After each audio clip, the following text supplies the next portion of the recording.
and good morning. My name is Kyle Klopacki, and welcome to Coffee with Kyle. I got to bring out my little bobblehead here and make sure that he's still around. Thank you all for tuning in. Today we're sitting out here on our patio in front of the Arizona Broadway Theater. For those of you who've been to our theater, you'll see that we've made some changes. Our dining is currently in our lobby, and we've expanded to allow dining outside for those that are wanting to have a more distant experience for part of their dining. And so we've been able to set up some tables and chairs out here, and it's just such a great day. So thank you for tuning in. I'd like to welcome you to this episode and introduce my guest for today, which is Renée Koher, the extraordinarily talented actor, performer, director, and all of those things. Thank you, Renée. First of all, for those of you who don't know, Renée Koher is an extraordinary performer. She has been in a variety of productions here, and there's really no job too small that she won't tackle with fierce claws. And you do amazing things. I mean, you're a great performer, and you're an acrobat, and all these things. So tell us and all the viewers, why are you so awesome? I don't know. Maybe because I love life and I'm willing and able. I don't know. I love to do everything. That's really what it is. I think it is. I like to do everything, and that includes things that don't involve theater. So I try to get out there and do as much of life as I possibly can.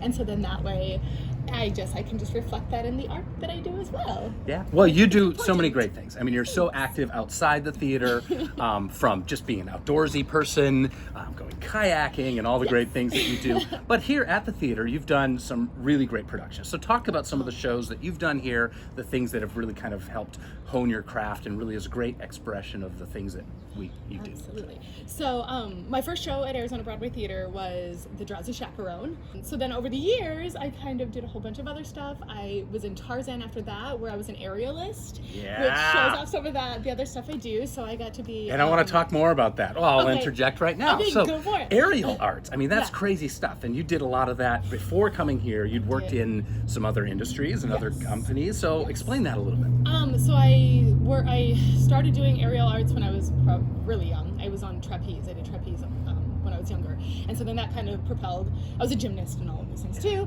and dancer. And so then that kind of propelled my love for the circus and things like that. So I got hired by the Oriental Land Company, which is the Disney corporation out in Japan, to be an aerialist in one of their shows. And that's where I started doing a lot more training and then learning different apparatuses. So I did harness work and single double point harness work, and then silks, which is my main apparatus now, and that's kind of where that played into then coming to ABT and bringing the silk artist aspect to some of the shows here, multiple shows here. So when you were younger, you told your parents, hey, I'm going to run away with the circus. So how was that received? Probably not very well. No, they've always been really supportive. Like, I started me off in gymnastics when I probably started walking, basically. And then from that point on, the fact that I was living in Japan and doing aerial and circus work there, they were just like, what are you doing? I was like, yes, that's what I'm doing. Yeah, so Tarzan was a great show. I mean, we loved it. It was, for those of you out there that saw that production, it was full encompassing. I mean, we had aerial acts in the middle of the auditorium. And one of the things that you did was the most beautiful moment in the whole botanical scene. Explain that a little bit. Yeah. In the botanical scene, we're all different creatures and different, we were bugs, or we were flowers, or we were different animals and things like that. And I was a caterpillar that crawled up into my silk and cocooned myself in, and then became a butterfly, and then did like the act that I did during it. It was in the middle of it. It was beautiful. It was just such a magical moment in the show. Yeah, full of color, and it was beautiful. Oh my gosh, I love it.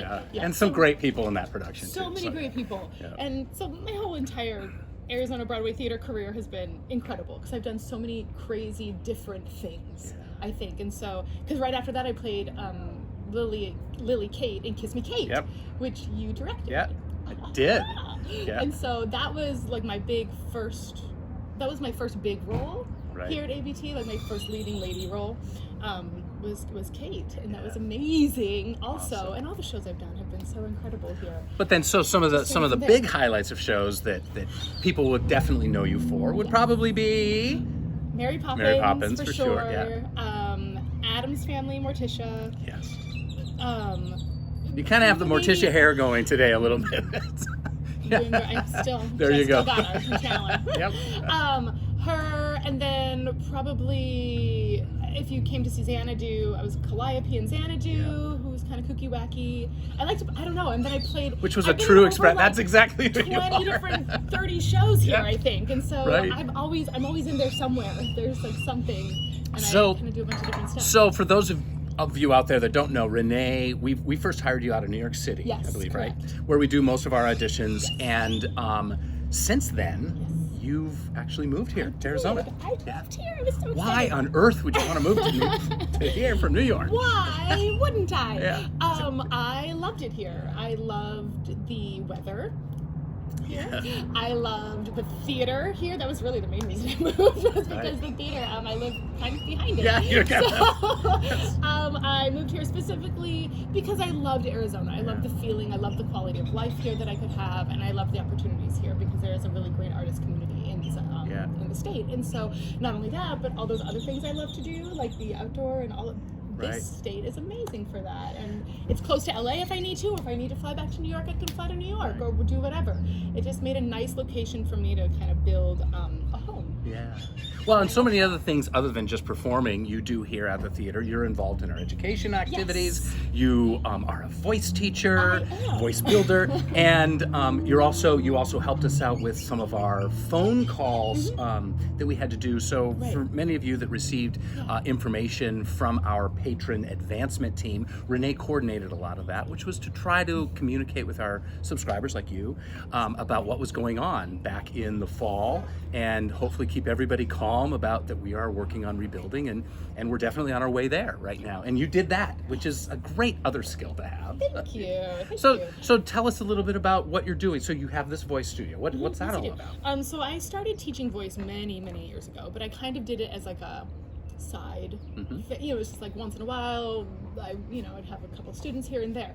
When I moved here permanently back about 3 years ago now, almost, Cass actually was teaching, and she was sort of dissolving her studio, and she kind of said, why don't you take some of my students? And I was like, oh, okay, thank you, amazing. And so she really helped me start.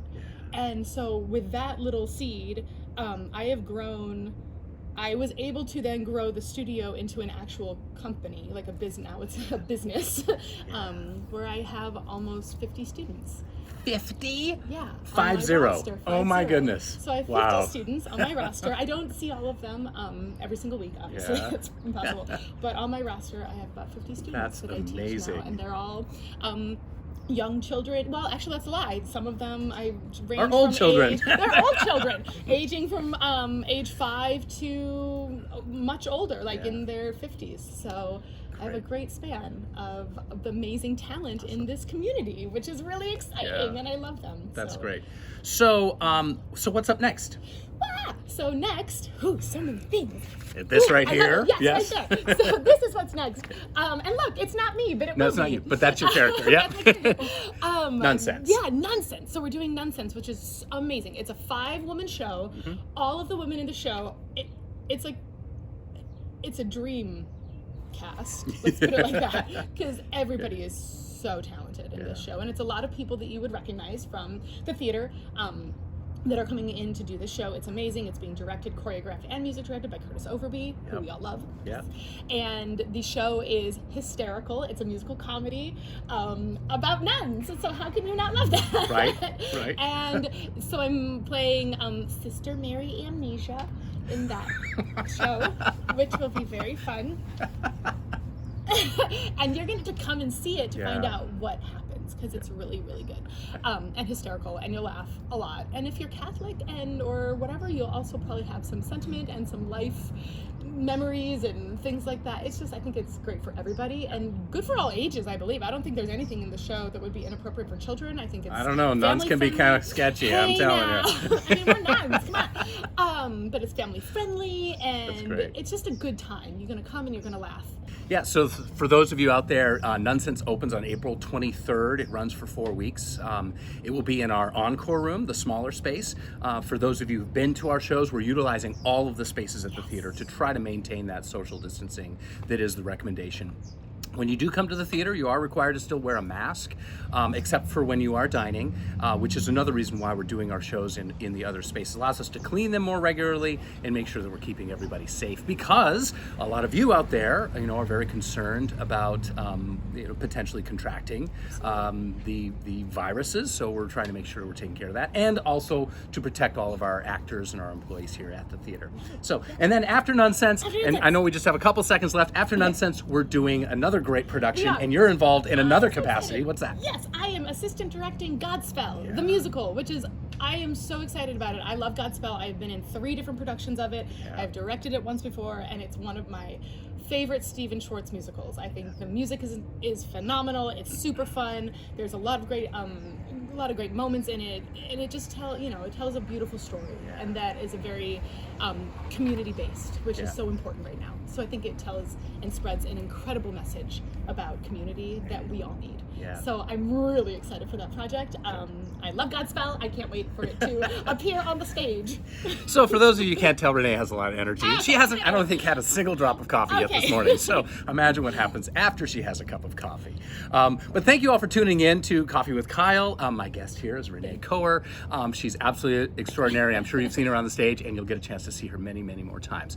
As we said, Nunsense is opening on the 23rd of April, followed by Godspell, and a lineup of the rest of the shows. We're hoping very shortly to be able to announce the rest of the productions starting this fall with our main productions.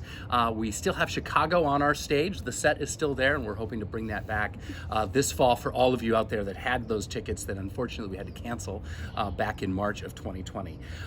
So that's all we have to say. Please check out all of our information that we have on our Instagram, our Facebook page. Subscribe to our channel that has our YouTube videos, and you'll find out all the more information that we have going on right now. Because unfortunately, we can't greet you in the same way that we used to. We're not open for public to come in and buy tickets right now. So all of the connection we have with you right now, unfortunately, is this virtual world. But we look forward to the day when we can finally see each other again without our masks on and be able to share the great experience of live theater here at the Arizona Broadway Theater. Thank you very much for tuning in. Again, Renée Koher, thank you very much for joining me, and look forward to seeing you all again very soon.